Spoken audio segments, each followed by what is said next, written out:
Dios los bendiga, soy el pastor Gilberto Gutiérrez de la Iglesia Bautista Ore de México DF. Me da mucho gusto saludarlos en este jueves 9 de febrero 2017. Estamos ahora con el Salmo 24. La soberanía divina que nos compromete es el título que le he llamado a este devocional. El título del Salmo dice, El Rey de Gloria, Salmo de David. El título es muy simple, pero las enseñanzas no lo son. Se trata de una alabanza que tiene como propósito exaltar la soberanía divina.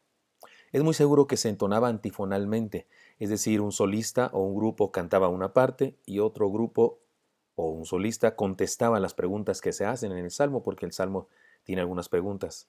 Leámoslo y después lo estudiaremos parte por parte. Dice así el Salmo. De Jehová es la tierra y su plenitud, el mundo y los que en él habitan, porque él la fundó sobre los mares y la firmó sobre los ríos. ¿Quién subirá al monte de Jehová? ¿Y quién estará en su lugar santo? El limpio de manos y puro de corazón, el que no ha elevado su alma a cosas vanas, ni jurado con engaño.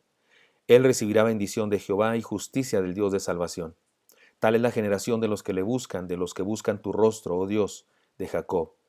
Alzado puertas vuestras cabezas y alzaos vosotras puertas eternas, y entrará el Rey de Gloria. ¿Quién es este Rey de Gloria? Jehová el fuerte y valiente, Jehová el poderoso en batalla. Alzado puertas vuestras cabezas y alzaos vosotras puertas eternas, y entrará el Rey de Gloria. ¿Quién es este Rey de Gloria? Jehová de los ejércitos. Él es el Rey de la Gloria. Amén. Es un salmo hermoso, lleno de alabanza a nuestro Dios. Ahora bien, las investigaciones del contexto nos ayudan a saber el origen, el propósito y la intención de este salmo. Si sabemos por qué y para qué lo compuso el autor, cobra sentido y tiene mayor significado, ¿no es cierto? Así que déjenme decirles la historia que está detrás de este salmo. Es probable que el contexto histórico se encuentra en segundo libro de Samuel capítulo 6. No lo vamos a leer, es bastante extenso, pero déjenme explicarles qué fue lo que pasó ahí. David ordena que se lleve el arca del testimonio. El arca es un artefacto de oro con unos querubines, es una especie de caja. Y lo importante de este artefacto es que representaba la magnífica presencia de Dios. De hecho, cuando se inauguró, cuando se llevó al tabernáculo por primera vez, se manifestó la presencia de Dios, una especie de nube, humo. El chiquiná, le decía al pueblo hebreo, la presencia de Dios se manifestaba. Y a través de esa presencia Dios hablaba con Moisés. El arca, por su significado, no podía ser tocada. Era cargada por medio de unas barras de madera de acacia forradas de oro y se metía en una especie de rondanas que tenía el arca y era cargada por los levitas. No se debía tocar. Todo el mundo sabía, no se toca ese artefacto, esa caja, ese objeto. Y resulta cuando la van cargando en un carro tirado por bueyes, había lodo, los bueyes tropezaban y Usa, un joven descendiente de Aarón, es decir, un sacerdote, un levita, intentó detener el arca porque pensó que se estaba cayendo. Los bueyes tropezaban, la carreta se la dio tal vez y él pensó que debía detenerla. Metió su mano, tocó el arca y murió. Y el texto bíblico ahí en segundo libro de Samuel 6 dice que Dios lo mató, que la ira de Dios lo mató. Algunos dan una explicación y dicen que tal vez le dio un ataque cardíaco y la verdad es que es indistinto saber de qué murió. Sabemos que fue por causa de su atrevimiento y la ira de Dios lo mató. Dios dio muerte a Usa. Y David, por supuesto, se puso muy triste. Interrumpió, de hecho, era un culto lleno de alabanza, de cantos, y se interrumpió y no se llevó el arca a donde originalmente se había planeado llevarla. ¿Qué fue lo que pasó? ¿Por qué sucede tal cosa? Déjenme decirles, porque tal vez usted y yo decimos, ¿cómo puede ser eso? ¿Qué pasa, Dios? ¿Por qué actúa de esa manera? Déjenme decirles. Usa actuó en contra de todo lo que había aprendido desde niño. Él se le había dicho desde pequeño, no se toca, eso es algo santo. Eso es algo muy privado de Dios, no se toca. Y él se atrevió a actuar en contra de la enseñanza. Pero más que eso, no creyó en la soberanía divina. Un acto de desobediencia siempre incluye eso. No creer en la soberanía divina. No creyó en la omnipotencia de Dios, no creyó en la omnisciencia de Dios. Insisto, la desobediencia siempre incluye este pecado. ¿Qué sabía él si Dios tal vez quería hacer un milagro y mandar unos ángeles para que tuvieran el arca? ¿Qué sabía él si Dios quería que así sucediera porque tenía en su soberano plan hacer algo al respecto? Pero Usa quiso protagonizar en lugar de dar a Dios permiso de hacerlo él. Insisto, ¿qué tal que Dios quería hacer un gran milagro y Usa lo interrumpió? Por supuesto, David se entristece mucho e interrumpe el traslado del arca. Y la verdad es que no nos quedemos con la idea de que por qué Dios actúa así. Deberíamos más bien sorprendernos de por qué no actúa así en nuestro tiempo. Porque estamos vivos usted y yo, a pesar de que en ocasiones como USA también actuamos de esa manera, dudando de la omnipresencia, de la soberanía, del poder de Dios. Y queremos hacer nuestra voluntad y queremos ayudarle a Dios o queremos hacer algo que solo Él puede hacer. Ahora, podremos reconocer la siguiente enseñanza. Si este salmo surge después de eso, después de esta tristeza de David, entonces encontramos aquí las siguientes enseñanzas. Número 1, entender la soberanía de Dios es vital. El salmo dice, de Jehová es la tierra y su plenitud, el mundo y los que en él habitan, porque él la fundó sobre los mares y la firmó sobre los ríos. Debo decirle que las palabras que se traducen mares y ríos son las palabras hebreas para los nombres paganos de la época, que significaban los dioses del mar y los dioses de los ríos. Como si en nuestro tiempo se dijera, Dios es soberano sobre Tlaloc, el dios de la lluvia, o Dios es soberano sobre Poseidón, el dios de la lluvia, perdón, el dios del mar, el dios griego del mar, respectivamente. Así que la soberanía de Dios se declara sobre cualquier divinidad. Dios es soberano sobre cualquier divinidad. Hay una historia de una chica piel roja llamada Viento Sollozante.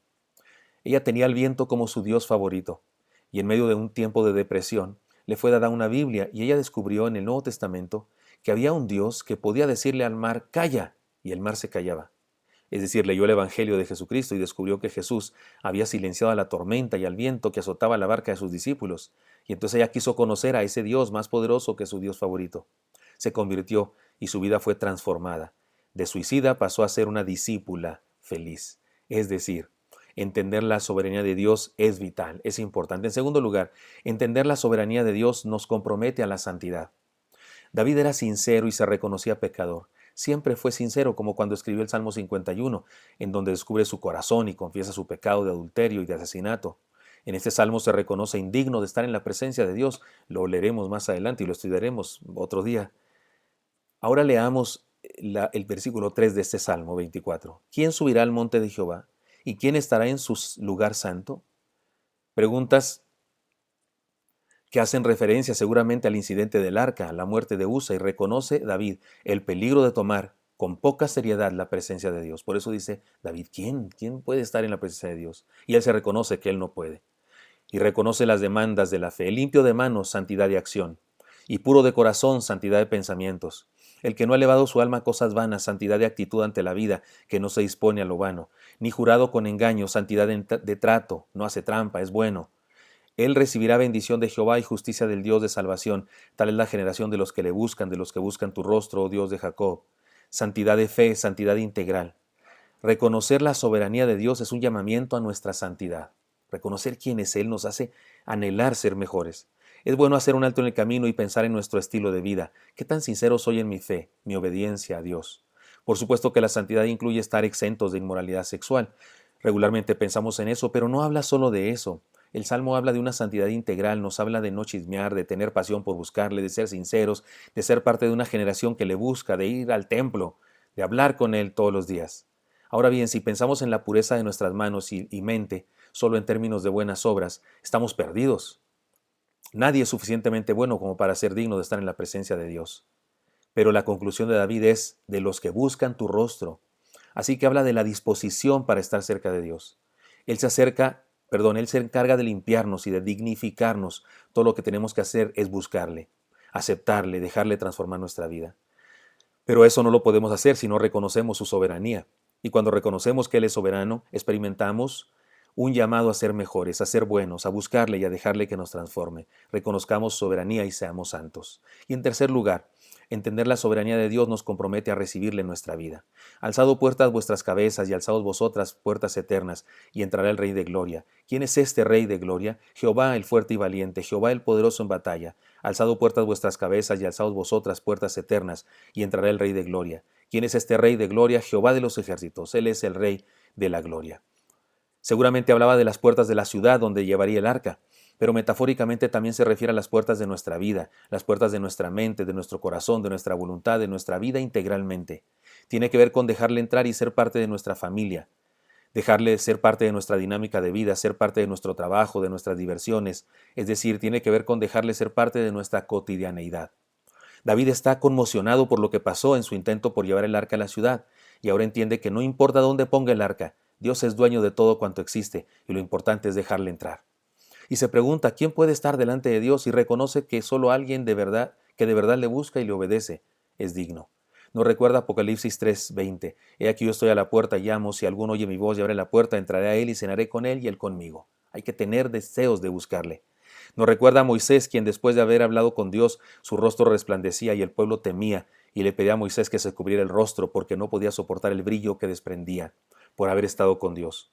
Así que este acto de dejarle entrar también incluye dejarle usar nuestra vida para proclamar su soberanía a todos los que nos rodean. Nos recuerda también lo que dijo el Señor en Juan 7:38, el que cree en mí, como dice la Escritura, de su interior correrán ríos de agua viva. Permítame entonces compartir 7 conclusiones, porque se me ha acabado el tiempo. Reconozcamos que Él es dueño de todo cuanto existe. 2. Reconozcamos nuestra pecaminosidad delante de Él. 3. Entendamos que que no todos podemos estar delante de su presencia, solo los que le buscan y experimentan su transformación. 4. Abramos nuestro corazón, nuestra mente, nuestra voluntad y permitamos a Dios entrar en nuestra vida, que nos perdone, que nos transforme, que nos haga nacer de nuevo. 5. Dejemos que Dios nos use para compartir luz con los que nos rodean. 6. Digamos con convicción, de Jehová es la tierra y su plenitud, el mundo y los que en él habitan, porque él la fundó sobre los mares y la firmó sobre los ríos. Y 7. Vivamos reconociendo su soberanía. Espero que esto sea útil para usted y me encantaría encontrarlo el día de mañana. Dios le bendiga.